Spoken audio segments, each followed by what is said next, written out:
You've got $2 million saved. By every reasonable measure, you're ready to retire, and yet you can't pull the trigger. Advisors may tell you that retirement confidence comes from hitting a magic number, $1.46 million or $2.67 million, whatever this year's headline says. So when you hit $2 million and still feel afraid to retire, you assume the answer is just save more. But after working with hundreds of high net worth pre-retirees, I can tell you with certainty, the fear has almost nothing to do with the dollar amount. I've watched couples with $3 million sit frozen at their kitchen table, while couples with $1.5 million pull the trigger and never look back. Same math, completely different psychology. So here's the thing. If you're afraid to retire, even with $2 million saved, there's something else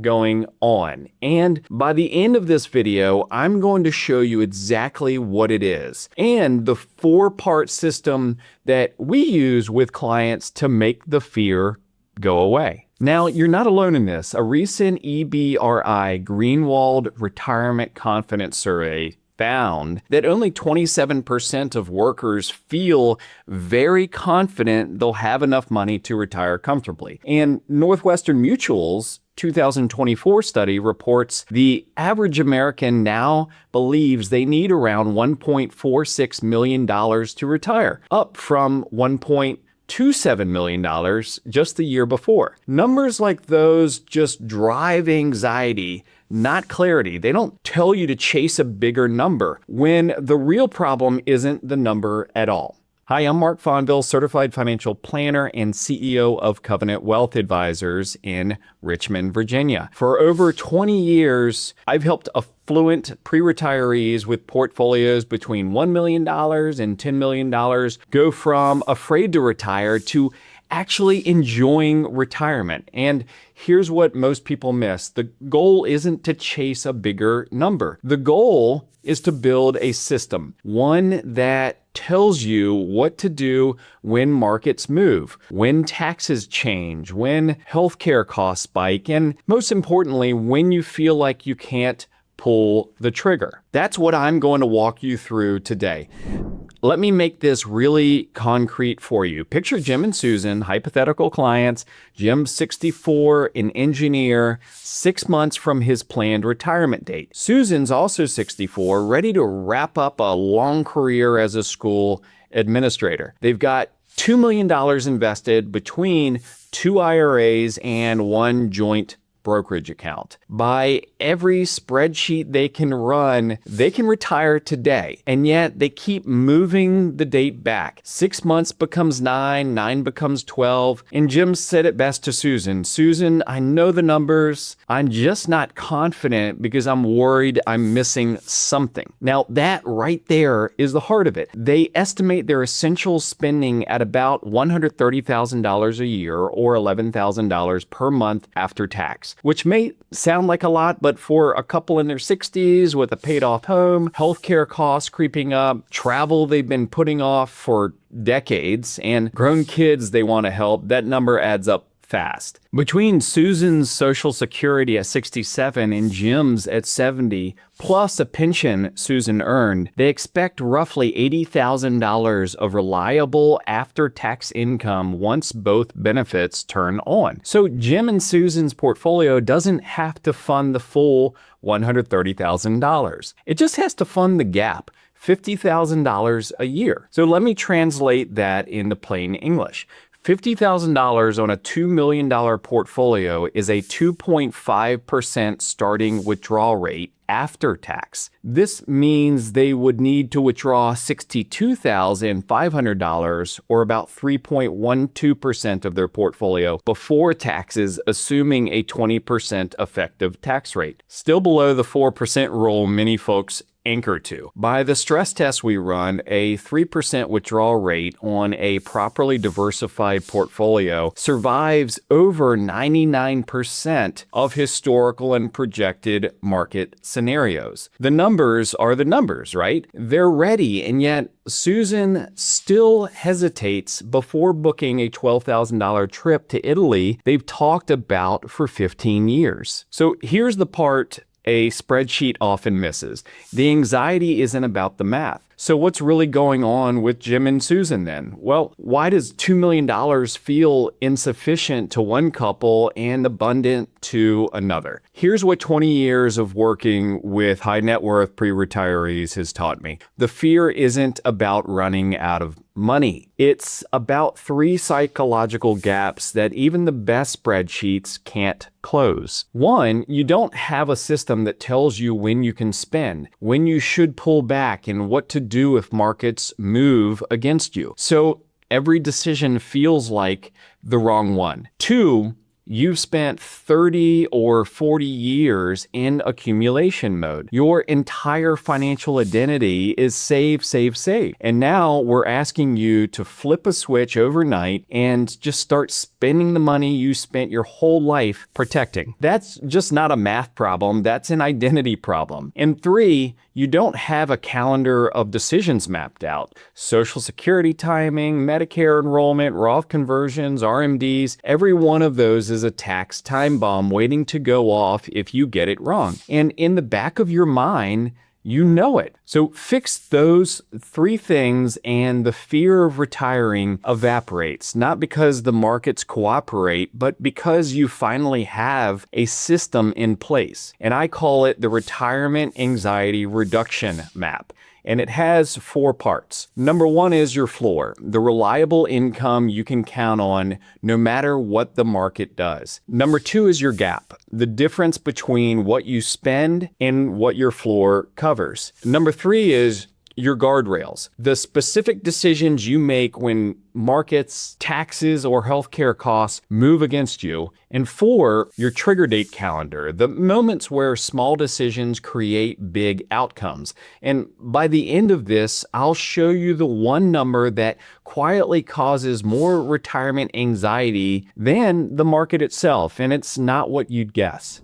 So your floor is the income that shows up no matter what the S&P 500 does on any given Tuesday. For most affluent pre-retirees, the floor is built from Social Security, currently the largest source of reliable retirement income for the vast majority of Americans. That is at least according to the 2025 Social Security Trustees Report. Pensions, if you have one, annuities or bond ladders, if you've chosen to use them. For Jim and Susan, their floor at full retirement age covers a little over half of their essential spending, about $80,000 of the $130,000 they need each year. That's the number that matters, not the portfolio balance. Here's what most people miss. The higher your floor, the less your portfolio has to work, and the less emotionally reactive you become when markets drop. That's not a math trick. That's just psychology backed by guaranteed sources of income. This is the first piece of the fear unwinding, so to speak. When Jim sees on paper that more than half of what he and Susan spend will show up regardless of what the market does, the question shifts from can we retire to how do we optimize what we already have? The gap is the difference between what you spend and what your floor covers. For Jim and Susan, that's $62,500 a year on a $2 million portfolio or a 3.12% withdrawal rate. Now, picture a different couple at the same $2 million portfolio. Same age, same retirement timeline, but their essential spending is $90,000 a year after tax. And between Social Security and a larger pension, they have $75,000 of reliable after-tax income. Their gap is only $15,000 $20,000 a year after tax and $18,750 before tax. That's a 0.93% withdrawal rate, practically nothing. Same portfolio, same dollar amount on paper, completely different retirements. This is why the magic number conversation fails. Your number isn't your portfolio balance, your number is your gap. If that reframe, by the way, alone just shifted how you're thinking about your retirement, do me a quick favor, hit the like button. It just tells YouTube to put this video in front of other folks who are afraid to retire and they're just wrestling with the same question. It's the easiest way you can support the channel. And while we're here, I want to hear from you. So roughly, what's your gap? Take a moment. What do you spend in a typical year? And what does your reliable income cover? Drop it in the comments below. You don't have to be exact. Even a range is going to be helpful to others reading the comments. I want to see where this audience lands, and honestly, the patterns in the answers will shape the videos that I make next. Now, contrast that with how most pre-retirees approach this question. They ask, is $2 million enough? Is $3 million enough? The better question is, what's our gap? And is our portfolio size to fund it through every market environment we can reasonably plan for? That's the question we actually stress test in our financial planning software here at Covenant Wealth Advisors, running thousands of scenarios across historical and projected market conditions to see how the gap holds up. And when Jim sees his positive 3% gap survive 95% of those scenarios, the fear starts to loosen its grip. Here's where retirement planning becomes a system instead of a guess. So guardrails are pre-decided rules. You make them once in a calm moment so you don't have to make them in panic later. For Jim and Susan, your guardrails may look like this. If the portfolio drops 15% from its prior peak, you pause inflation adjustments on discretionary spending for the following year. Number two, if the portfolio drops 25%, you temporarily reduce discretionary withdrawals by 10%, say, until recovery. Three could be if the portfolio grows above a defined ceiling, you increase spending because oversaving is also a cost. And four, you rebalance annually to a preset target mix of stocks and bonds regardless of the headlines. And notice what these rules do. They take "should I be worried" off the table entirely. The answer is already written down. Now here's the part a lot of folks miss, and this is the number even more important, I think, than your withdrawal rate: the cost of not spending. Sometimes the real cost isn't that you run out of money, it's that you just never really use it. You delay the trip while your health is good, you avoid helping family in a way you could afford, you hit 85 with more money than you started retirement with, and a list of things you wish you'd done. For affluent pre-retirees, that's the actual risk we're managing against. Guardrails give you permission to spend because they tell you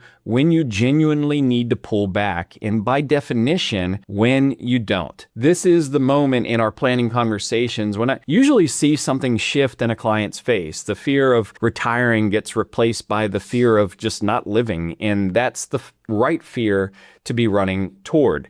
Now, here's where most pre-retirement anxiety actually hides, and it's not where you'd expect. It's not the markets, it's the calendar. These are the gap years, the stretch between when you retire and when RMDs begin at 75, where every small decision compounds into a big outcome. Get them right, and your silent partner, the IRS, takes a much smaller share, and get them wrong, and you're paying taxes you never had to pay. So here's Jim and Susan's trigger date calendar as an example. Ages 64 to 66, Roth conversions while in a lower tax bracket before Social Security and RMDs push them into higher rates. Age 65, Medicare enrollment. In 2026, the standard B premium is $202.90 a month, but cross the IRMAA thresholds, and that's $109,000 for single, $218,000 of income joint, and modified adjusted gross income, and that premium climbs sharply. Age 67, Susan, and age 70, Jim, Social Security claiming optimized for the higher earner. Age 75, required minimum distributions begin. Miss one and the IRS excise tax is 25% of the shortfall, reduced to 10%, by the way, if corrected within the correction window. So here's what I want you to understand. Every one of these dates is a decision point, not a deadline. When you map them in advance, you stop reacting and just start optimizing. And this is where the third psychological gap closes. The reason you feel afraid to retire isn't ignorance. It's the suspicion that there's a hidden tax bomb you haven't accounted for. The trigger date calendar makes the bombs visible. And once they're visible, they stop being so scary. So let me bring this all together. Why are you afraid to retire even with $2 million saved? And here's what's really going on. You don't have a floor that proves your essentials are covered. You don't know your gap, so every spending decision feels arbitrary. You don't have guardrails, so every market move feels like an emergency. And finally, you don't have a trigger date calendar, so the tax code feels like a minefield. Fix those four things, and the fear doesn't just get smaller, it changes character. It stops being, can I retire, and starts being, what's the best version of retirement I can build? That's why eventually Jim and Susan booked the Italy trip, and it's why eventually Jim set his actual retirement date. Not because the market cooperated, but because the system just gave them permission. So please hear this clearly. Jim and Susan, by the way, are a hypothetical example for educational purposes. And obviously your situation is going to have its own variables. So your tax situation, your health, your family, your goals, the framework applies really quite broadly, and the specific numbers don't. If you're starting at $1 million, $2 million, $5 million, and you're still afraid to pull the trigger, that's exactly who we built our planning process for. So head over to covenantwealthadvisors.com and request a complimentary strategy session, or just click the link in the description below. We work with families across the country, and we'd love to see if we're a fit for you. And by the way, if you want to keep going deeper on this, here's what's coming next. In a future video, I'm planning to walk through exactly how we build the guardrails for a couple like Jim and Susan, the specific portfolio thresholds, the spending adjustments, and the rebalancing rules we actually use in client plans. If that's the kind of detail you want, make sure you're subscribed to the channel. I publish every Wednesday, and I don't waste your time with anything that isn't directly useful to your retirement. And by the way, one last thing before you go, drop your age, which of the four parts you struggle with most, your floor, your gap, your guardrails, or your trigger date calendar, in one sentence on why. The why is where the real conversation happens. And I read every single one, by the way. Your answers genuinely shape what I cover next. Thanks so much for watching. I'm Mark Fonville, and I'll see you on the next one.